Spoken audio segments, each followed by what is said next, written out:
Kompetisi Liga Catur yang digagas Pengcam Percasi dan KOK Cisarua ini adalah sebagai salah satu upaya untuk menggali potensi lokal putra-putri Cisarua yang akan dipersiapkan untuk Porkab mendatang.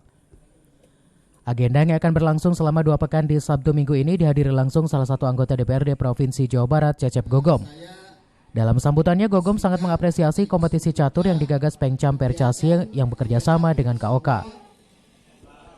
Hal senada juga dikatakan Ketua KOK Cisarua Muhammad Rian. Ia menjelaskan jika kompetisi catur ini rencananya akan menjadi kalender rutin untuk menjaring talenta atlet atau pecatur handal untuk memperkuat Kecamatan Cisarua di berbagai kejuaraan.